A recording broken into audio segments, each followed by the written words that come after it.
Bismillahirrahmanirrahim. Alhamdulillahirabbil alamin arrahmanir rahim maliki yaumiddin. Iyyaka na'budu wa iyyaka nasta'in. Ihdinas siratal mustaqim. Siratal ladzina an'amta 'alaihim ghairil maghdubi 'alaihim waladdallin. Amin.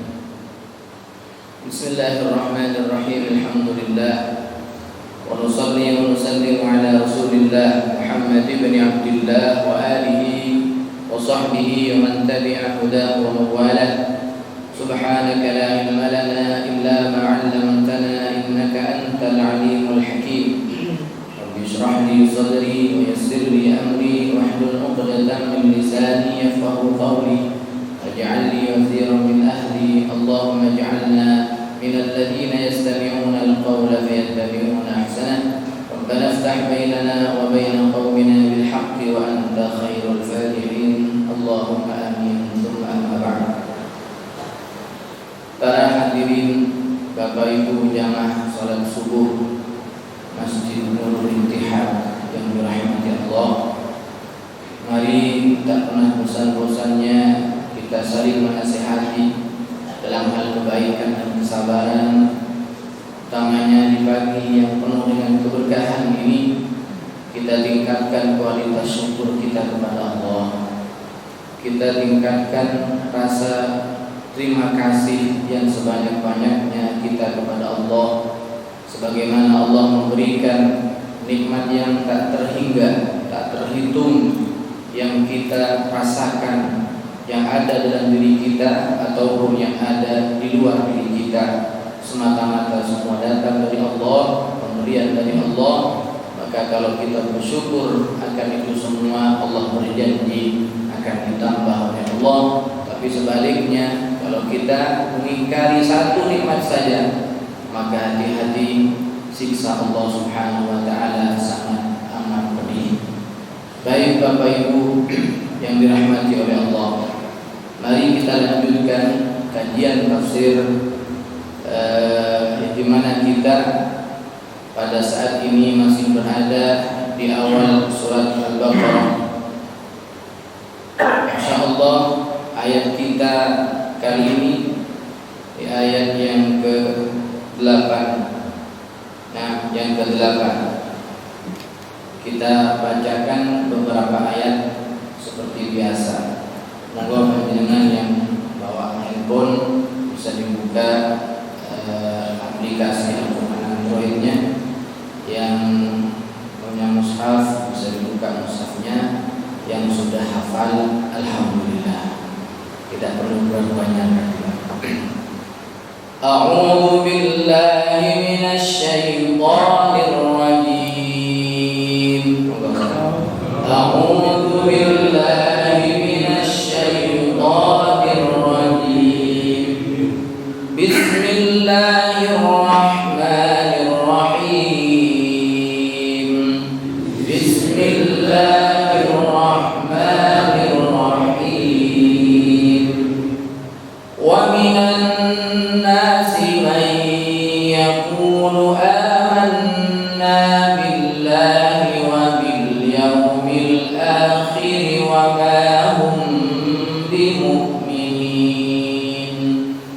Wa minan nasi man yaqulu amanna billahi wa bil yawmil akhir wa ma hum bimu'minin. Yukhadi'una Allaha walladzina amanu.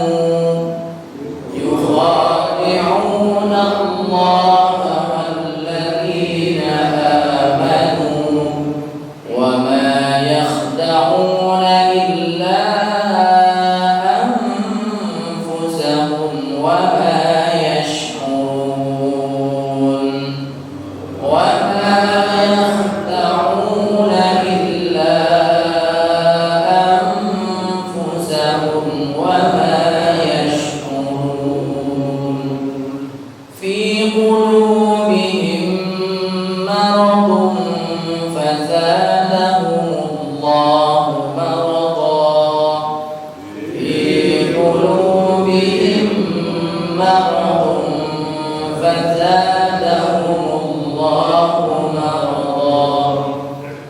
walahum adzabun alimun bima kanu yakdzibun.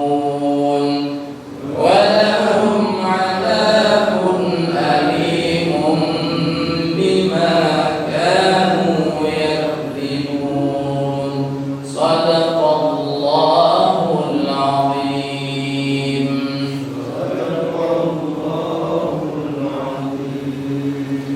Seperti yang sudah kita uraikan pada pertemuan-pertemuan yang lalu, bahwa secara global awal surah Al-Baqarah ini Allah Subhanahu wa taala menjelaskan kepada kita semua tentang kelompok-kelompok atau tentang perbedaan yang terjadi pada hambanya, yaitu manusia dari segi keimanan dan tidak adanya keimanan dalam diri seseorang. Dari ayat 1 sampai ayat 5 berbicara tentang orang-orang yang beriman kepada Allah, orang-orang yang muttaqun, orang-orang yang bertakwa kepada Allah dan ciri-cirinya. Ini semua sudah kita jelaskan. Lalu pada ayat ke-6 dan ke-7, dalam dua ayat ini Allah menjelaskan kepada kita tentang kelompok manusia yang kedua, ialah orang-orang yang ingkar, orang-orang yang kafir kepada Allah, tidak beriman kepada Allah. Lalu ada kelompok yang ketiga. Ada kelompok yang ketiga. Dikatakan orang Islam dia ada masalah dalam keimanannya. Dikatakan orang kafir dia melaksanakan perintah-perintah Islam dan menyatakan dirinya di hadapan orang lain dia orang Islam. Siapakah dia? Siapakah mereka yang ada di kelompok ketiga ini? Adalah orang-orang munafik. Orang-orang munafik. Maka dari ayat ke-8 sampai ayat ke-20 dari surat Al-Baqarah ini begitu jelas Allah Subhanahu wa taala menjelaskan orang-orang munafik dan karakternya. Bahkan di ayat yang lain ada juga nanti di surat An-Nisa Allah jelaskan lagi tentang mereka, orang-orang munafik dan ciri-cirinya. Bahkan ada satu surat khusus. Kalau kita buka ada surat namanya surah Al-Munafiqun. Dan surat Al-Munafiqun yang ada di juz 28. Setelah surah Al-Jum'ah ada surat Al-Munafiqun. Di situ lebih jelas lagi dalam satu surat penuh Allah Subhanahu wa taala berbicara tentang orang-orang munafik. Para hadirin jamaah yang dirahmati Allah, lalu bagaimana dan seperti apa cara kita membedakan? Pada masa periode dakwah Nabi di Makkah selama kurang lebih 13 tahun, manusia hanya ada dua. Kalau enggak hitam berarti putih. Kalau enggak mukmin berarti kafir. Kalau enggak beriman berarti orang yang kafir. Hanya ada iman, ada kafir. Ada mukmin, ada kafir. Hanya itu. Namun ketika Nabi mulai hijrah ke Madinah, sesampainya di Madinah muncul kelompok ketiga ini yang disebut dengan orang munafik, remang-remang, nggak jelas warnanya. Kadang kalau dia bareng kumpul dengan orang Islam ngaku dirinya Islam, kumpul dengan orang kafir bilang saya teman kalian. Maka oleh karena itu untuk membedakannya secara singkat, orang yang beriman itu adalah orang yang memiliki kesinkronan dalam tiga hal. Jadi ini dikatakan orang beriman itu ketika sinkron antara tiga hal. Apa yang pertama? Disebutkan bahwa iman itu adalah al-qaulu bil lisan. Pertama dari segi ucapan. Ucapannya dia mengaku dirinya orang yang mukmin, orang yang Islam. Bagaimana ketika dia berikrar asyhadu an la ilaha illallah wa asyhadu anna muhammadar rasulullah, pengakuan dari lisannya, saya orang Islam, saya orang mukmin, saya orang bersyahadat kepada Allah dan kepada Rasulullah. Ya, al-iman, iman adalah yang pertama al-qaulu bil lisan, diucapkan melalui lisan. Tidak cukup itu, yang kedua wal amalu bil arkan. Yang kedua, selain dia mengucapkan, mengaku dengan lisannya, dia juga mengamalkan tuntutan-tuntutan keimanan. Artinya semua perintah dalam Islam dia kerjakan, semua yang dilarang dia tinggalkan sebagai konsekuensi bagi orang yang mengaku dirinya beriman, sebagai konsekuensi bagi orang yang mengaku dirinya orang Islam. Maka ajarannya dikerjakan, ajarannya dilakukan, kewajiban sholat dia kerjakan setelah mengaku dirinya orang beriman, kewajiban zakatnya dia tunaikan, kewajiban puasanya dia lakukan. Karena itu semua merupakan konsekuensi bagi siapapun yang mengaku dirinya orang yang beriman. Yang ketiga, wat-tasdiq bil jinan, mengakui sepenuh hati, bukan hanya ucapan, bukan hanya perbuatan, tapi hati penuh dengan keyakinan, penuh dengan kepercayaan kepada Allah, dan ketika dia melakukan ibadah semata-mata karena Allah. Jadi sinkron antara tiga hal. Itu orang yang beriman. Ucapannya sinkron dengan perbuatannya, sinkron juga dengan apa yang ada dalam isi hatinya. Dia adalah orang yang beriman. Ketika salah satu dari tiga ini cacat, maka dipertanyakan keimanannya. Misalnya, ucapannya mengaku dirinya beriman, dia mengaku dirinya beriman dengan lisannya. Kemudian dia juga melakukan sesuatu sebagaimana orang beriman, dia sholat, dia puasa, dia zakat. Tapi yang ketiga cacat, hatinya tidak mengakui, hatinya ingkar, hatinya tidak beriman. Ini berarti orang munafik. Hal yang semacam ini namanya orang munafik. Orang munafik itu begitu, di luar mengaku dirinya iman, mengaku dirinya Islam, yang lain sholat ngikut sholat, yang lain puasa sama puasa juga, tapi hatinya ingkar, hatinya tidak percaya kepada Islam. Ini yang cacat hatinya. Ada lagi tidak mengakui ketiga-tiganya. Ya, lisannya tidak mengakui diri sebagai orang beriman, dia mengaku saya bukan orang beriman. Ya, perilakunya tidak menunjukkan perilaku orang beriman, hatinya juga tidak ada keimanan, maka ini kafir. Kalau tiga-tiganya tidak ada, namanya kafir. Ketika tiga-tiganya ada, namanya mukmin. Salah satunya cacat, hatinya yang tidak mengakui, walaupun ucapan dan perbuatannya mencerminkan orang Islam secara zahir, tapi hatinya mengingkari, namanya munafik. Kalau lisannya mengakui, lisannya beriman, hatinya juga beriman, jadi hatinya percaya Tuhan saya adalah Allah, Nabi Muhammad adalah utusan Allah. Lisannya juga asyhadu an la ilaha illallah wa asyhadu anna muhammadar rasulullah, tapi perilaku sehari-hari jauh dari perilaku orang beriman. Salat enggak, suruh puasa enggak, tapi KTP-nya Islam. Yang cacat di mana? Di perbuatannya. Maka orang semacam ini disebut dengan orang fasik. Disebut dengan orang fasik. Jadi kita mesti harus bisa membedakan antara orang mukmin yang beriman, antara kafir, antara munafik, antara fasik. Ini begitu tiga-tiganya ada mukmin, salah satu cacat, berarti dia keimanannya dipertanyakan. Bisa macam itu. Nah, setelah itu kita lihat sekarang diri kita termasuk yang mana nih? Mudah-mudahan masuk tiga-tiganya kita. Jadi dengan lisan kita sudah sering ucapkan ikrar syahadat, dalam setiap sholat minimal kita ucapkan itu. Kemudian dari segi perbuatan kita menunjukkan perilaku orang yang beriman. Hati kita mari kita penuhi dengan keimanan kepada Allah Subhanahu wa taala. Nah, kelompok yang ketiga ini yang disebut dengan munafik, maka disebutkan di ayat yang ke-7 tadi. Wa min, Allah berfirman, wa minan nasi, dan ada sebagian dari manusia. An-nas, nas itu manusia. Kenapa disebut nas? Kalau kita lihat makna harfiahnya, nasun itu adalah orang yang lupa. Nas, orang yang lupa. Makanya manusia itu identik dengan lupa. Sehingga kalau ada orang lupa, dia manusiawi. Tapi kalau lupa terus, nah ini perlu dipertanyakan. Lupa sekali, dua kali, maklum. Lupa terus, nah mesti ada yang nggak beres. Tapi manusia itu pasti punya sifat lupa, karena sudah namanya nasun. Maka disebutkan awwalun nasin awwalun nas. Orang yang pertama kali lupa adalah manusia pertama. Siapa? Nabi Adam.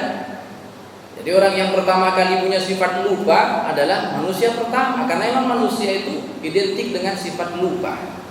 Maka Allah berfirman, wa minan nasi, dan ada sebagian dari manusia, man yaqulu, ada orang yaqulu yang berkata. Jadi berkata, berarti perkataannya bagaimana? Amanna billah, kami beriman kepada Allah. Itu ucapannya, pengakuannya. Dia berkata, kami adalah orang yang beriman kepada Allah. Wa bil yaumil akhir, dan kami juga beriman, percaya kepada hari akhir. Hari kiamat maksudnya, ay yaumul qiyamah.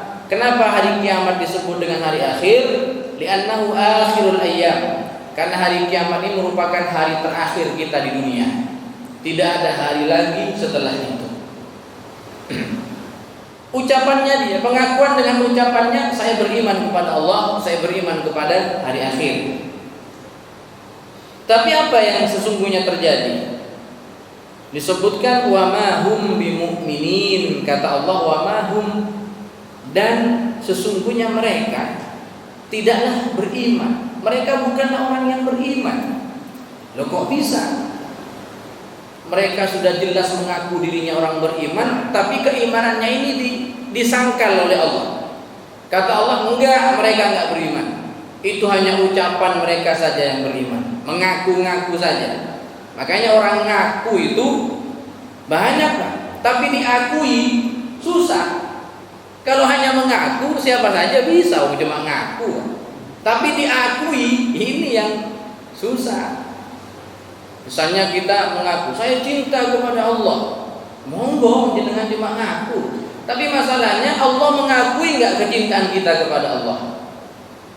Atau contoh yang lebih sederhana lagi, ada orang mengaku saya kenal sama presiden, saya dekat, saya kenal dengan dia. Silahkan, itu Anda yang ngaku. Tapi masalahnya benar enggak tuh presiden kenal dengan Anda? Kan ini perlu pembuktian. Makanya sekali lagi orang mengaku itu gampang, siapa saja bisa mengaku, bisa mengklaim. Tapi untuk menjadi orang yang diakui, ini yang susah. Di sini orang munafik itu mengaku. Wa minan nasi, dan ada sebagian manusia, kata Allah, man yaqulu, ada orang yang berkata, mengaku dengan lisan, amanna billah, kami adalah beriman kepada Allah, wa bil yaumil akhir, dan kami juga beriman kepada hari akhir. Tapi di akhir oleh Allah disangkal itu semua. Wa ma hum bimu'minin, mereka bukan orang yang beriman, kata Allah. Na'udzubillah. Mudah-mudahan keimanan kita bukan termasuk keimanan yang ditolak oleh Allah. Kita tidak bisa membayangkan bagaimana keimanan kalau ditolak oleh Allah Subhanahu wa taala. Apa yang diperbuat oleh mereka, orang-orang munafik? Maka perbuatan mereka yukhadi'una Allah walladzina amanu. Yukhadi'una Allah, mereka berusaha untuk menipu Allah. Ini orang munafik menipu. Bagaimana menipu Allah? Apakah bisa? Mereka mengira Allah bisa ditipu. Dengan apa? Dengan perbuatannya, dengan ucapannya. Oh, saya sudah mengatakan saya beriman. Oh, saya juga sudah melaksanakan sholat. Saya juga sudah mengeluarkan zakat. Semuanya dilakukan. Mereka ingin menipu Allah. Mereka tidak paham bahwa Allah melihat apa yang ada dalam hatinya. Ketika hatinya mengatakan tidak beriman, maka Allah mengetahui itu, maka langsung disangkal oleh Allah mereka tidak beriman. Imannya hanya sebatas ujung lidahnya saja. Perbuatannya, ibadahnya yang nampak zahir itu hanya akal-akalan mereka saja. Hatinya bohong, hatinya dusta. Maka yukhadi'un Allah, orang munafik ini ingin menipu Allah. Ingat, Allah enggak bisa kita tipu. Allah tidak bisa kita tipu. Walladzina amanu, dan juga mereka menginginkan menipu orang-orang yang beriman. Mungkin orang yang beriman, mungkin orang lain bisa ditipu. Dia dengan mengaku, ketika bertemu dengan sesama orang, ketika bertemu dengan orang mukmin mengatakan, saya saudara kamu, saya juga beriman. Mungkin orang mukmin bisa ditipu karena tidak mengetahui apa yang ada dalam hatinya. Tapi Allah tidak bisa ditipu. Makanya waktu itu di kalangan sahabat, ketika ada orang beriman, sahabat tuh khawatir, takut dirinya termasuk orang yang munafik. Karena ini muncul di Madinah, maka sahabat itu selalu khawatir dirinya itu tertakut termasuk kalangan orang munafik. Sehingga Nabi yang tahu. Makanya Rasulullah itu diberitahu oleh malaikat Jibril siapa saja orang-orang munafik. Diberitahu oleh malaikat Jibril, ini Muhammad, ini munafik, ini namanya munafik, ini namanya munafik. Kadang Nabi membuka nama-nama itu kepada salah satu sahabat. Ada beberapa sahabat yang diberitahu oleh Nabi, ini dia munafik, ini munafik, ini munafik. Sehingga ada beberapa sahabat yang bertanya kepada sesama sahabatnya, kamu kan diberitahu sama Nabi tentang siapa saja yang munafik di Madinah ini. Nabi nyebut namaku enggak? Khawatir, takut dirinya masuk ke lingkaran orang munafik. Ditanyakan, khawatir. Bahkan orang-orang munafik di Madinah ini bangun masjid sama. Bangun masjid, begitu selesai masjidnya, dalam istilah kita mau peresmian, Nabi diundang. Begitu Nabi hadir, turun malaikat Jibril bawa wahyu. Apa kata malaikat Jibril? Sudah Muhammad, tidak perlu hadir. Itu masjidnya Masjid Al-Dirar, masjid yang membawa petaka, masjid yang berbahaya. Maaf, tidak semua masjid itu membawa manfaat. Jelas dalam Quran, walladzina ittakhadhu masjidan dirar. Jangan hadir Muhammad, itu masjid membawa petaka. Itu masjid tidak memiliki manfaat karena nanti untuk dibuat memerangi Allah dan memerangi Rasulnya.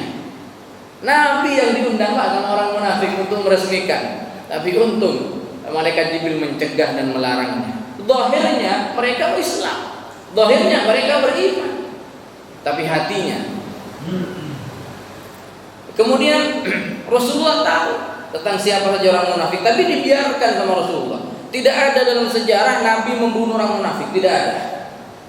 Padahal orang munafik itu musuh Islam melebihi daripada orang kafir. Kalau orang kafir kan jelas, perang kita berhadapan-hadapan jelas. Mereka musuh, kita menganggap mereka musuh, mereka juga menganggap kita musuh, jelas. Hitam putihnya jelas. Nah orang munafik ini, nah bagaimana repot dengan urusan dengan mereka? Di luar mereka mengatakan iman, tapi di dalamnya ingin menghancurkan Islam. Tapi Nabi membiarkan mereka. Tidak ada satupun yang diganggu oleh Nabi, diperlakukan sebagaimana orang beriman. Supaya apa? Supaya tidak terjadi fitnah. Coba kalau seandainya Nabi Muhammad atau sahabat membunuh orang munafik, padahal orang munafik ini musuh yang lebih berbahaya. Andaikan Nabi atau para sahabat membunuh orang munafik, pasti akan jadi fitnah. Dikatakan tuh Muhammad membunuh sesama orang Islam, membunuh sahabatnya, membunuh orang yang beriman. Tapi dibiarkan oleh Nabi, diserahkan kepada Allah Subhanahu wa taala. Yukhadi'una Allah walladzina amanu wa ma yakhda'una illa anfusahum wa ma yukhadi'una illa anfusahum wa ma yakhda'una illa anfusahum wa ma yashkurun. Dan kata Allah, ketika mereka ingin menipu Allah, ingin menipu orang-orang yang beriman, mereka sebetulnya tidaklah menipu kecuali dirinya sendiri. Yang tertipu dia sendiri sebetulnya. Yang tertipu dia tertipu dengan dirinya sendiri. Orang munafik itu hidupnya tidak pernah tenang. Kenapa? Jadi bunglon. Mana ada bunglon hidup tenang? Kumpul sama kelompok ini ngaku saya golongan kamu. Nanti kumpul dengan orang lain, itu tadi yang dia mengaku dia jelek-jelekan, dia ngaku kelompoknya ini. Hidupnya nggak pernah tenang, antara zahir dan batinnya nggak pernah sinkron. Ucapannya apa, yang ada di hatinya apa? Coba sudah, orang kalau nggak sinkron antara ucapan dan hatinya, mesti nggak tenang. Paling tidak dia resah. Paling tidak dia resah. Orang yang misalnya, yang disidang karena satu kriminal misalnya, entah itu pencurian, entah itu korupsi, ketika tidak sinkron antara kesaksian lisannya dengan apa yang ada dalam hatinya, mesti dia nggak tenang. Ketika ditanya, benar bapak mencuri, benar bapak korupsi, enggak pak. Hati, mulutnya bilang enggak pak, padahal hatinya iya. Itu mesti enggak. Hidupnya nggak bakal tenang. Kepikiran, khawatir, wah kalau ketemu nanti gimana, kalau terbukti nanti gimana. Walaupun lisan dia mengatakan tidak, mesti resah hatinya. Kenapa nggak sinkron? Munafik itu begitu. Ketika luar dan dalamnya nggak sama, hidupnya nggak akan pernah menemukan ketenangan. Hidupnya nggak akan pernah menemukan ketenangan. Wa ma yakhda'una illa anfusahum wa ma yashkurun. Tapi anehnya mereka nggak sadar. Mereka nggak merasa bahwa mereka telah menipu diri mereka sendiri. Allah tidak akan pernah tertipu. Orang yang beriman juga dilindungi oleh Allah dari tipu daya mereka. Pada hakikatnya mereka yang telah menipu diri mereka sendiri, tetapi mereka wa ma yashkurun, mereka tidak sadar. Repot kan musuh orang nggak sadar itu kan. Musuh orang merasa nggak bersalah itu repot. Kalau orang salah dan dirinya sadar kalau salah, gampang selesai, cepat selesai masalah.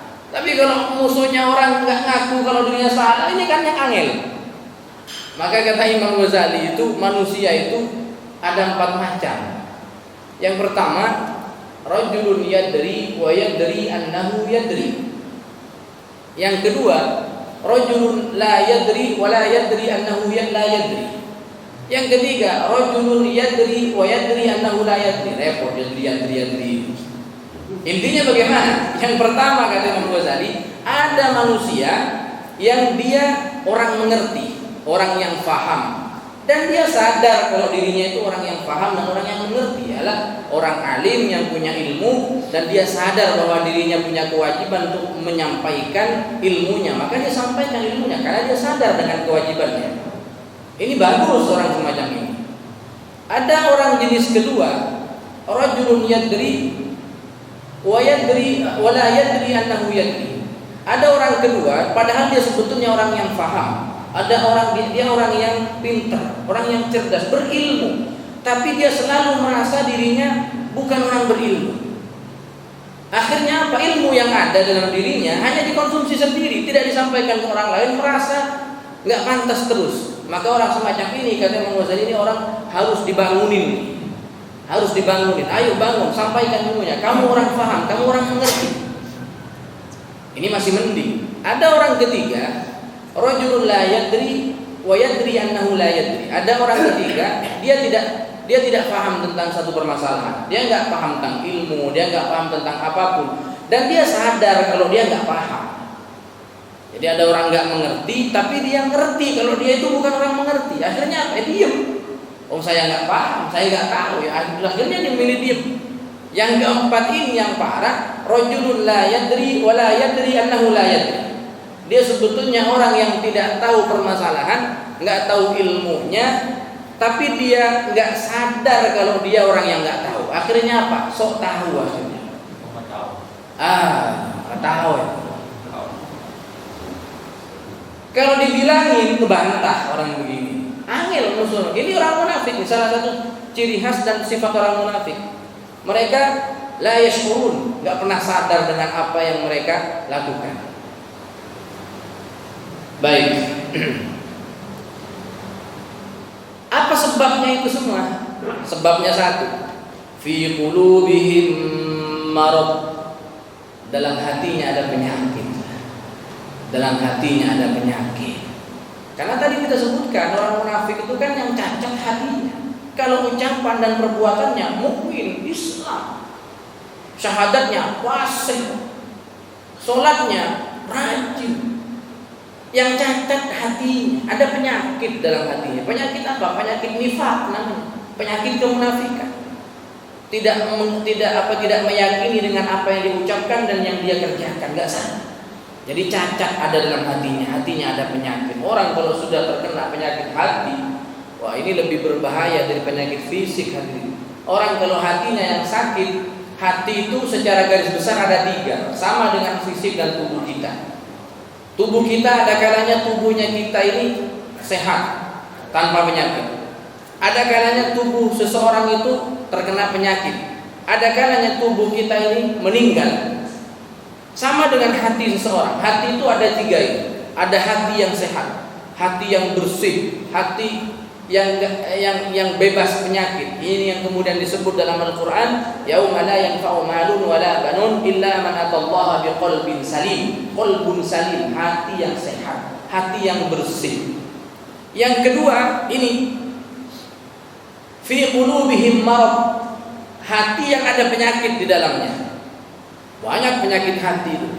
Penyakitnya hati banyak. Ada penyakit nifak, kemunafikan, ada penyakit takabur, sombong, ada penyakit hasud, iri hati, ada penyakit dengki, ada penyakit riya, ada penyakit sum'ah. Itu penyakitnya hati semua.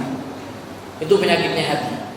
Maka kata Imam Ghazali, saya aneh dengan manusia ketika yang sakit itu tubuhnya repot mencari dokter supaya lekas sembuh. Obat berapapun ditebus, dokter dikejar ke Singapura, ke luar negeri, tapi begitu hatinya yang terkena penyakit, dia hanya nyengir saja.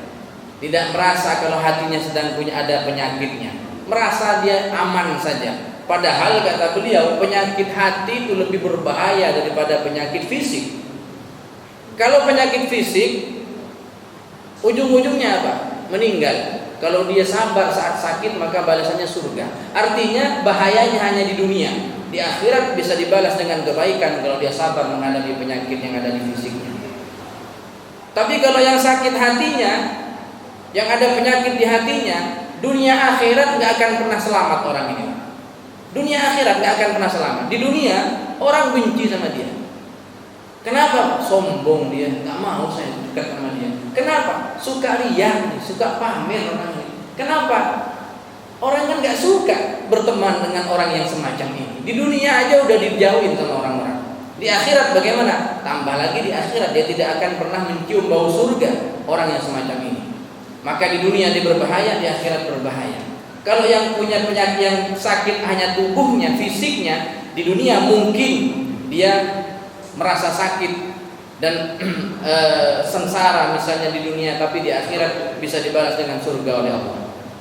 Kan tidak ada ceritanya besok misalnya ada orang masuk neraka. Kenapa Bapak masuk neraka? Asam urat Pak misalnya. Jadi nggak ada penyakit fisik yang menyebabkan orang masuk neraka. Jadi kalau penyakit hati, kenapa masuk neraka? Sombong dulu Pak. Kenapa masuk neraka? Riya, dia ibadahnya pamer terus, nggak ada nilainya. Ada kalau cerita semacam itu. Jadi ada hati yang bersih, yang sehat. Yang kedua ada hati yang sakit, yaitu hatinya orang munafik. Yang ketiga ada hati yang sudah mati. Hatinya siapa yang mati? Hatinya orang-orang kafir. Kemarin kita jelaskan. Khatamallahu ala qulubihim. Allah kunci mati hati mereka. Dikunci mati, ditutup oleh Allah. Artinya kalau dikunci mati, ditutup, artinya apa? Yang di luar nggak bisa masuk, yang di dalam nggak bisa keluar.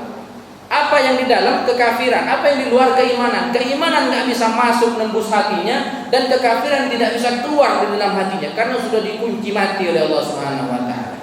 Dan orang munafik ini sebetulnya masih ada harapan kalau dia mau jadi orang yang beriman beneran. Kenapa? Karena hatinya hanya sakit. Kalau segera diobati, segera disembuhkan bisa. Segera kembali kepada keimanan yang sebenarnya.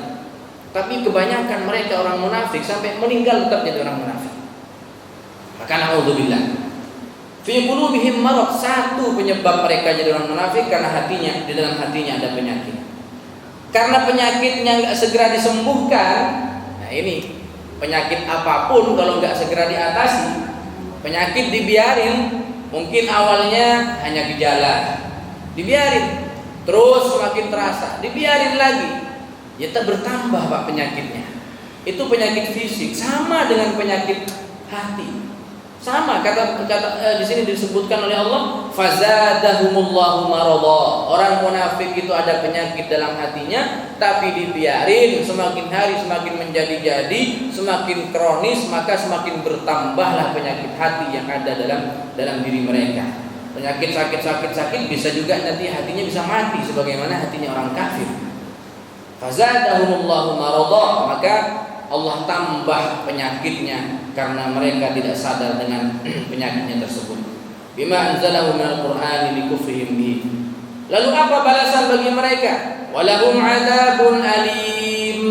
Kelak di akhirat bagi mereka tak lain hanyalah azab yang pedih. Apa sebabnya mereka diazab? Bima kanu yakdzibun. Disebabkan dengan kedustaan-kedustaan mereka. Mereka berdusta di dunia. Mulutnya mengatakan iya, tapi hatinya mengatakan tidak. Dusta mereka. Maka luar biasa dusta ini sampai Nabi mengatakan Janganlah kalian berdusta, karena dusta itu akan membawa kejelekan, dan setiap kejelekan akan membawa ke neraka. Apa kebalikan dusta? Jujur. Apa artinya jujur? Sinkron antara ucapan, perbuatan, hati. Itu jujur. Itu jujur. Kalau hanya ucapan yang mengaku A tapi hatinya mengatakan B, dusta. Maka disebabkan kedustaannya itu mereka dibalas oleh Allah kelak dengan adab yang sangat pedih. Wa idza qila lahum la tusidu fil ardh. Sampai di sini penjabaran dari ayat yang sudah kita bacakan. Seperti biasa, monggo kita buka sesi tanya jawab bagi Bapak Ibu yang mau bertanya. Kita buka maksimal 3 pertanyaan. Maaf, 3 pertanyaan, bukan 3 penanya. Kalau pertanyaan sudah 3, kita tutup. Karena kalau 3 penanya bisa 1 penanya sampai 3 pertanyaan kan 9 nanti kalau dikalikan. Monggo. Monggo.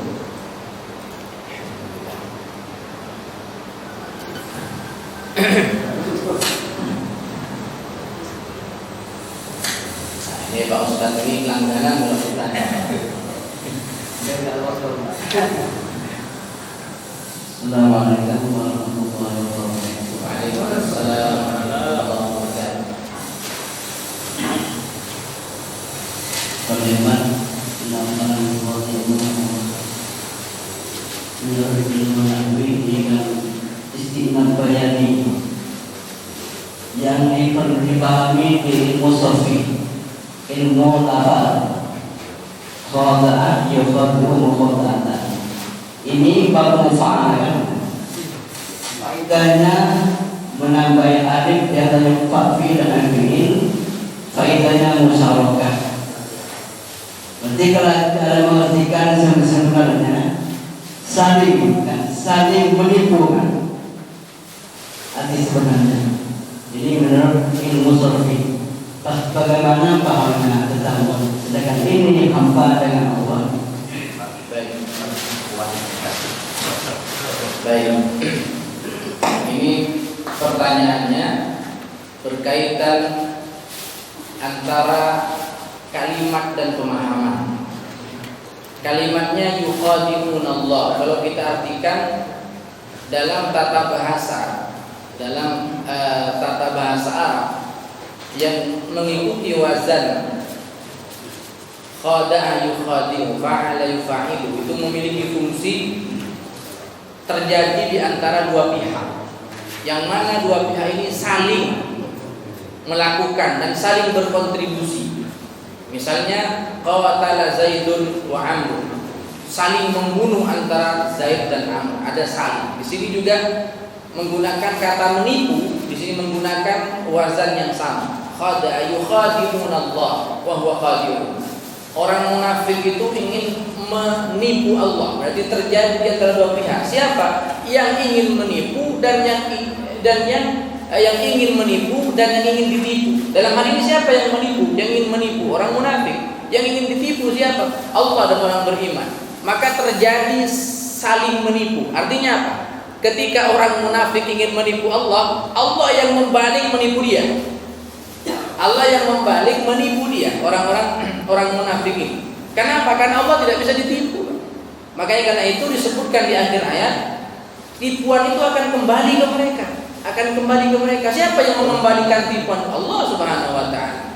Jadi kalau ditanya di mana makna salingnya di sini, yaitu terjadi antara orang munafik yang ingin menipu Allah dan orang-orang yang beriman, maka karena Allah tidak selamanya tidak akan pernah bisa ditipu, tipuan itu oleh Allah dikembalikan kepada orang munafik. Lalu bagaimana dengan tipuan yang mereka untuk orang yang beriman? Sama, orang beriman diantaranya adalah Rasulullah. Rasulullah ingin ditipu oleh mereka. Enggak, Allah yang membantu Rasulullah, tidak bisa Rasulullah ditipu. Makanya tipuan kembali lagi kepada orang yang munafik. Jadi di sini musyarakahnya, di sini makna tersilangnya sama dengan ayat yang lain walaupun tidak menggunakan wazan ini. Wa makaru wa makarullah wallahu khairul makirin. Mereka ingin membuat makar kepada Allah, tapi ingat Allah sebaik-baik yang membuat makar. Mereka akan terjebak dengan makarnya sendiri. Jadi makna salingnya ada di sini antara orang munafik dengan yang ingin mereka tipu, yaitu Allah dan orang beriman.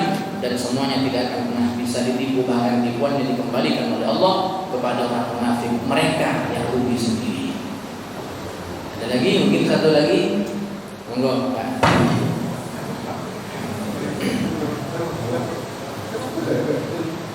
Masya Allah. Ya, kena. Assalamualaikum warahmatullahi wabarakatuh. Waalaikumsalam. Dalam hal ini yang ingin saya tanyakan, bahwa tadi disebutkan ketika fisik kita yang sakit, maka dokter tetapi kita mencari obatnya. Dan setelah salah satu yang saya rasakan, tidak tertutup kemungkinan yang hadir di sini ini juga banyak yang hatinya masih sakit. Kemana kita pergi mencari obatnya dan apa yang efektif untuk menyembuhkan? Terima kasih. Assalamualaikum warahmatullahi wabarakatuh. Waalaikumsalam warahmatullahi wabarakatuh. Berarti mencari dokternya hati dan di mana apoteknya, seperti itu. Baik, setiap penyakit Allah sudah menurunkan obatnya. Setiap penyakit Allah sudah menurunkan obatnya. Penyakit fisik pasti ada obatnya, namun kadang keterbatasan pengetahuan kita yang kita tidak bisa menemukan obatnya. Tapi sungguh tidak satu pun penyakit yang Allah turunkan pasti Allah juga turunkan obatnya. Begitu pula dengan penyakit hati. Ini dari kita sekarang yang hadir ini, termasuk yang berbicara ini, sama-sama nggak tahu, bisa jadi hati kita sedang terjangkit penyakit. Berapa penyakitnya hati? Banyak Pak. Kalau panjenengan ingin tahu apa saja penyakitnya hati, buka Ihya Ulumuddin. Ketika Imam Ghazali berbicara dengan detail tentang hati. Dan setiap obatnya, kata beliau, kalau penyakitnya ini obatnya. Kalau penyakitnya ini obatnya. Jadi antaranya kita lihat yang lebih tahu dengan penyakit yang ada dalam diri kita sendiri. Misalnya ada orang yang punya sifat sombong, pasti merasa dia kalau dia sombong. Wah, apa sombong? Merasa lebih baik, merasa lebih daripada orang lain. Lalu apa penyakitnya? Segera tanamkan sifat tawadhu, rendah hati. Bagaimana cara menanamkan rasa tawadhu? Jadi kalau nih punya sifat sombong, saya lebih, dia di bawah saya. Setiap bertemu dengan orang, ini orang nggak ada apa-apanya, pasti saya yang lebih baik, saya yang lebih pintar, saya yang di atasnya. Sehingga sifat sombong ini salah satu contohnya. Orang kalau punya sifat sombong yang keluar dari lisannya selalu saya dan saya. Karena sudah disimpulkan oleh iblis. Iblis kan sombong dengan Nabi Adam. Ketika ditanya, kenapa tidak mau bersujud, kata Allah, ana khairum minhu, ana, saya. Yang berkata saya itu kalau kita lihat dalam Quran minimal ada 2 orang. Yang pertama itu adalah iblis mengatakan ana khairum minhu. Yang kedua Fir'aun. Wa hadhil anharu tajri min tahti. Ini yang menguasai Mesir ini saya, katanya. Kalau ada lagi yang berkata saya, berarti dia yang ketiga. Oh, ini kalau bukan karena saya nggak bisa begini. Oh, itu karena jasa saya. Jadi kemana-mana kalau ngomong sama orang pasti dirinya saya dan saya. Berarti dia bilang Anda yang ketiga berarti. Setelah siapa? Setelah iblis, setelah Fir'aun. Nah, bagaimana cara menanamkan obatnya takabur itu apa obatnya? Tawadhu. Rendah hati, merasa diri kita ini selalu merasa di bawah orang lain. Bagaimana caranya, kata Imam Ghazali? Imam Ghazali berikan cara. Kalau Anda bertemu dengan orang yang lebih sepuh, lebih tua, katakan kepada diri Anda, Masya Allah, orang ini lebih sepuh dari saya, tentu ibadahnya lebih banyak. Karena ketika dia sudah mulai beribadah, saya masih belum bisa ibadah, saya masih anak-anak. Sehingga muncul rasa tawadhu, husnudzon kepada orang lain. Merasa diri kita lebih di bawahnya dia. Ini orang sudah lebih sepuh, pasti kebaikannya lebih banyak daripada saya, karena usianya sudah lebih daripada saya. Ketika kita bertemu dengan orang yang lebih muda usianya, anak kecil misalnya, katakan kepada diri kita, anak ini dosanya lebih sedikit, saya dosanya lebih banyak. Karena ketika malaikat mencatat dosa saya, anak ini belum tercatat dosanya, masih anak kecil dia. Pasti dosa saya lebih banyak daripada anak ini. Ketika kita bertemu dengan orang yang mungkin secara akademik di atas kita, lebih pintar, kita katakan kepada diri kita, orang ini ilmunya lebih daripada saya, pasti ibadahnya lebih berkualitas karena dia beribadah menggunakan ilmu yang dia ketahui. Sedangkan saya hanya ibadah, hanya ikut-ikutan saja. Saya banyak tidak paham tentang dalam ibadah saya, maka orang ini ibadahnya lebih berkualitas daripada saya karena dia orang berilmu. Kalau kita bertemu dengan orang yang secara pendidikan lebih di bawah kita, bagaimana cara menimbulkan rasa tawadhu? Katakan kepada diri kita, orang ini kalau melakukan dosa bisa saja karena dia tidak tahu kalau itu dosa, karena nggak tahu, dia nggak tahu ilmunya. Sedangkan saya ketika berdosa sudah tahu saya itu dosa, tetap saya kerjakan. Berarti ini lebih besar dosa saya karena saya sudah tahu itu dosa, tetap saya kerjakan. Orang ini karena tidak punya ilmu, sedikit ilmu, bisa saja dia melakukan dosa karena ketidaktahuan dia. Bahkan kata Imam Ghazali, ketika Anda bertemu dengan orang kafir, tetap kita harus tawadhu. Bagaimana cara menimbulkan tawadhu ketika bertemu dengan orang kafir? Orang ini sekarang kafir, dia non muslim. Saya Islam dari sejak kecil. Tapi ingat, Islam dan tidaknya itu ditentukan di akhir hayat, husnul khatimah atau tidak. Bisa jadi dia sekarang kafir, nanti sehari sebelum dia meninggal diberi hidayah oleh Allah bersyahadat. Maka ketika dia bersyahadat, semua dosa-dosa di masa kafirnya dihapus oleh Allah Subhanahu wa taala. Malaikat itu berkata kepada orang yang mu'allaf itu ketika ikrar syahadat, apa kata malaikat? Dimulai dari nol ya Pak. Sama dengan yang di POM, dimulai dari nol ya Pak. Jadi mulai dari nol lagi. Kalau ada orang mu'allaf, makanya sering saya kalau menyaksikan orang-orang baru masuk Islam, usianya sudah 60 tahun, kadang kita ingin menangis. Masya Allah, begitu adilnya Allah. 60 tahun dalam kekafiran, lalu bersyahadat, dihapus semua dosanya oleh Allah. Kita, karena kita sudah Islam dari sejak kecil, begitu balik dosa kita sudah dijahat tengah balik. Yang menentukan akhir hayat hanya Allah Subhanahu wa taala. Bisa saja kita yang sekarang Islam nanti di akhir hayat meninggal dalam kondisi tidak beriman. Naudzubillah. Bisa saja dia yang kafir sekarang, sebelum meninggal dia diberi hidayah oleh Allah. Begitu caranya kita menanamkan rasa tawadhu untuk mengobati sifat takabur kita, sifat merasa lebih baik dan merasa lebih-lebih daripada orang lain. Jadi setiap penyakit ada ini, kalau dijabarkan semua nanti insyaallah cekap gini nopo masih dilanjutkan insyaallah. Oh cukup, alhamdulillah. Nggih. Assalamualaikum warahmatullahi wabarakatuh. Waalaikumsalam. Pencerahan dari Ustaz ini secara pribadi saya juga sangat-sangat takut. Setelah saya kepada diri saya sendiri, apakah saya masuk di dalam orang yang munafik? Sangat-sangat sekali. Dan sekarang ini kalau kita mau jujur, kita berada pada zaman yang munafik. Kalau kita melihat sistem yang ada di pemerintah itu kan sangat-sangat munafik sekali. Bagaimana untuk mengatasi semua itu? Perasaan semacam itu baik. Artinya apa? Sebagaimana sahabat dulu selalu merasa khawatir dengan dirinya. Jangan-jangan saya termasuk orang munafik. Jangan-jangan akhirnya apa yang terjadi? Perbaikan. Orang kalau merasa dia akan melakukan perbaikan dalam dirinya. Yang tidak akan melakukan perbaikan ketika dirinya tidak merasa. Itu tadi kita sebutkan. Dia tidak merasa kalau dirinya jadi orang munafik. Akhirnya selalu merasa dirinya lebih baik. Maka kita sering jelaskan gitu. Ketika kita baca Quran, ketika Allah menceritakan tentang orang yang beriman, dalam hati kita harus ada rasa khawatir, takut saya tidak termasuk dari bagian orang yang beriman. Maka ada upaya untuk memperbaiki keimanan. Jadi jangan merasa ketika Allah menceritakan orang beriman, wah kalau ini saya banget kalau ini. Ketika Allah menceritakan tentang orang kafir, orang munafik, ada rasa khawatir dalam diri kita, jangan-jangan saya masuk di dalamnya. Karena saya juga tidak tahu, maka yang terjadi perbaikan. Kita kan enggak.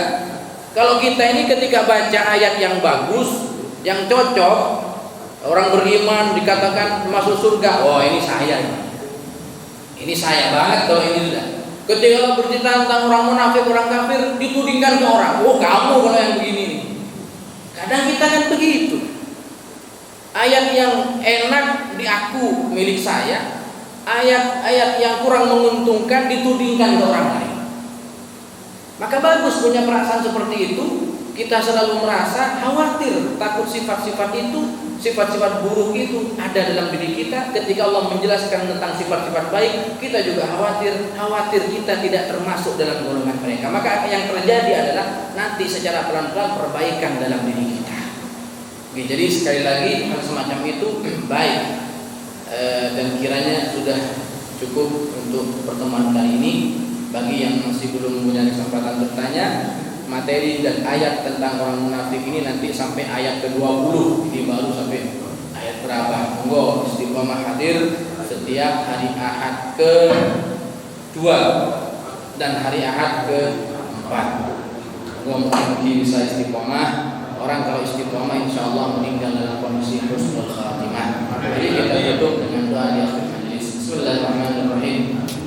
Alhamdulillahi Rabbil Alamin. Allahumma salli wa sallim wa barik ala Sayyidina Muhammadin wa ala alihi wa sahbihi ajma'in. Allahumma ij'al jam'ana hadha jam'an marhuma wa jam'an mubaraka wa jam'an mardiya wa jam'an maqbula wa tafarruqana min ba'dihi tafarruqan ma'suma wa la taj'alna wa la fina wa la hawlana shaqiyan wa la matrudan wa la mahruma. Allahumma 'allimna ma yanfa'una wanfa'na bima 'allamtana warzuqna fahman nabiyyin wa hifdzal mursalin wa ilhamal malaikatil muqarrabin. Allahumma barik lana fi Rajab wa Sya'ban wa ballighna Ramadan. Ya Allah ya Rabb, berikanlah kepada kami semua keberkahan dalam hidup kami, keberkahan dalam rumah tangga kami, keberkahan dalam usaha kami, keberkahan dalam rezeki yang Kau berikan kepada kami, keberkahan dalam ilmu kami, keberkahan dalam anak-anak keturunan kami. Ya Allah, berkahi kami di bulan Rajab, di bulan yang mulia ini. Berkahi pula kami nanti ketika kami masuk di bulan Sya'ban, dan sampaikan usia kami ya Allah, sampaikan usia kami ya Allah. Berikan kesempatan kepada kami ya Allah untuk bisa melaksanakan ibadah di bulan Ramadan. Dosa kami masih banyak ya Allah, ingin kami tebus dosa ini. Bantulah kami dan bantu kami untuk bisa bertaubat kepada-Mu ya Allah.